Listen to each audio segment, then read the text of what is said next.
Eu acabei de consultar o Código de Processo Civil e constatei que ele cita 66 vezes a palavra mérito.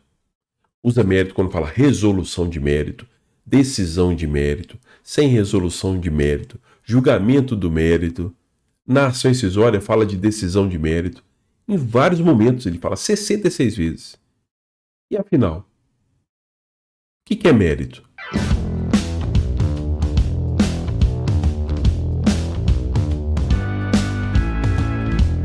Olá, meu nome é Denis Madeira e bem-vindo ao meu canal. Afinal, o que é mérito? É o que eu vou responder para vocês. E aí eu adianto para vocês o seguinte, eu demorei uns 15 anos para aprender esse conceito. Uns 15 anos estudando, consultando um autor, consultando o outro, pensando, até chegar a esse conceito, né, do que eu vou passar para vocês aqui em poucos minutos.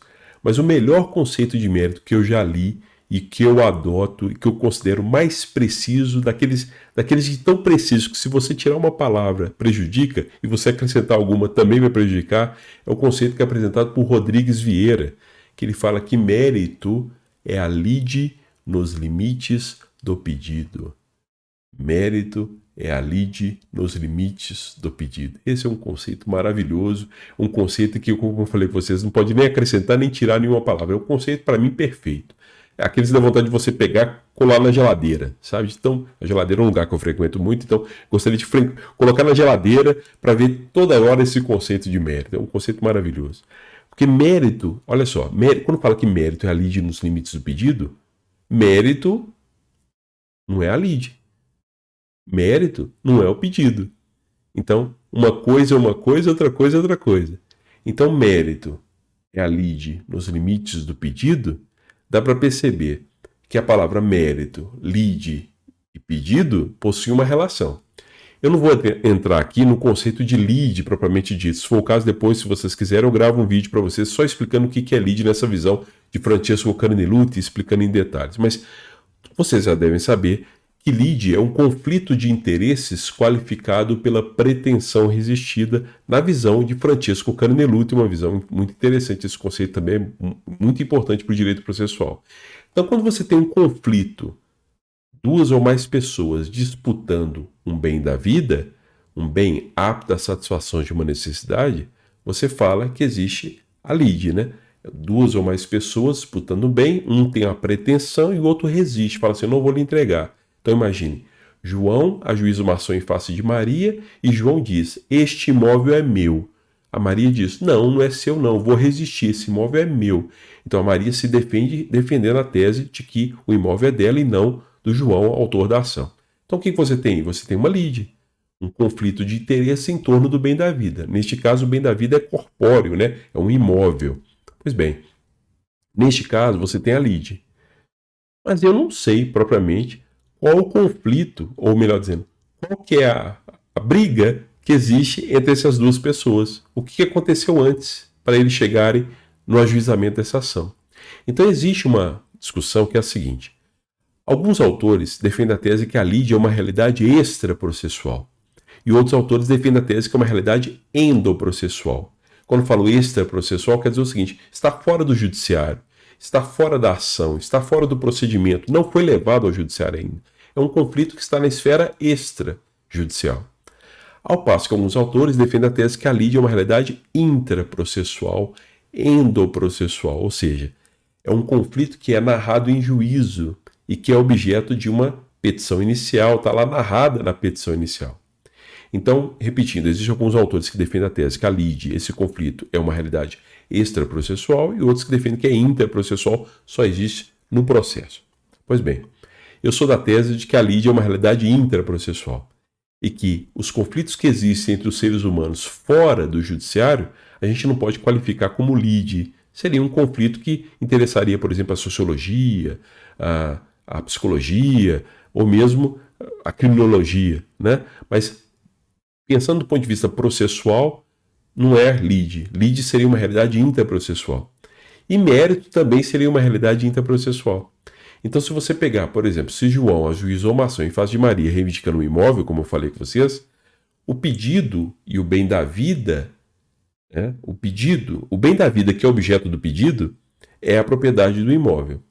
Qual que é o mérito da ação? É justamente a análise deste pedido, desse bem da vida, para saber quem tem direito sobre o imóvel. O mérito da ação é saber quem tem direito sobre o imóvel, João ou Maria. Este é o mérito da ação. É a lide nos limites do que foi pedido. Tudo que está fora desse pedido, da análise da propriedade do imóvel, não faz parte do mérito. Então, por exemplo, se o João requereu a intimação do Ministério Público, não tem nada a ver com a propriedade do imóvel, não faz parte do mérito. Se ele, por exemplo, requereu a intimação da Receita Federal, também não faz parte do mérito, porque não faz parte do pedido, não tem nada a ver com a propriedade do imóvel.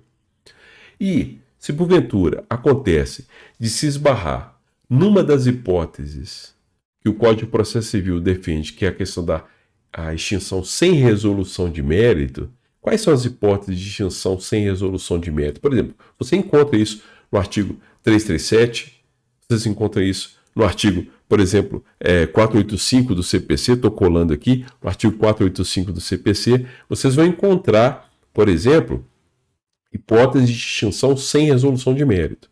Essas hipóteses de extinção sem resolução de mérito, a gente percebe o quê? Quando fala assim, que o juiz vai extinguir sem resolução de mérito, nas hipóteses do 485, nas hipóteses do 337, quer dizer o quê? Que não faz parte do pedido. Então, se você fala, por exemplo, litispendência faz parte do pedido? Não. Perempção faz parte do pedido, da análise da propriedade do imóvel? Não. Se o advogado juntou ou não juntou procuração aos autos, isso faz parte da propriedade do imóvel, desse pedido? Não. Então, nota que são só matérias. Coisa julgada faz parte do pedido em si? Não. Então, notem que todas essas hipóteses são hipóteses de extinção sem resolução de mérito, de encerramento do procedimento sem resolução de mérito, melhor dizendo, porque não há um julgamento do pedido. Então, vamos imaginar, você ajuizou uma ação. Aí o réu alegou que o autor era parte ilegítima.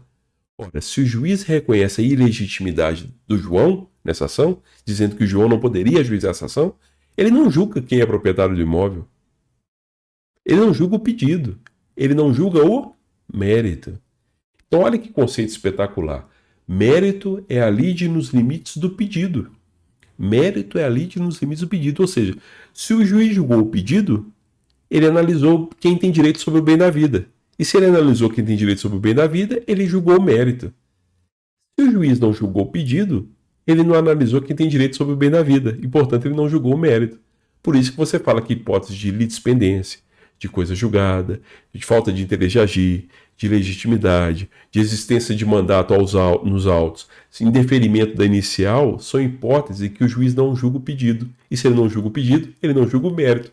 Portanto, a sentença que é prolatada aí é uma sentença em que não há a resolução de mérito. E se não há resolução de mérito, também por consequência não há formação de coisa julgada material, porque a coisa julgada material tem que haver um julgamento de mérito. E para haver um julgamento de mérito tem que ter um julgamento do pedido. Então, olha só que conceito espetacular. Mérito é a lide nos limites do pedido. Julgou o pedido, julgou o mérito. Não julgou o pedido, não julgou o mérito. E com isso eu encerro minha participação no vídeo de hoje. Até a próxima. Deixa aqui nos comentários quais os temas que você quer que eu enfrente nos próximos vídeos. Um abraço.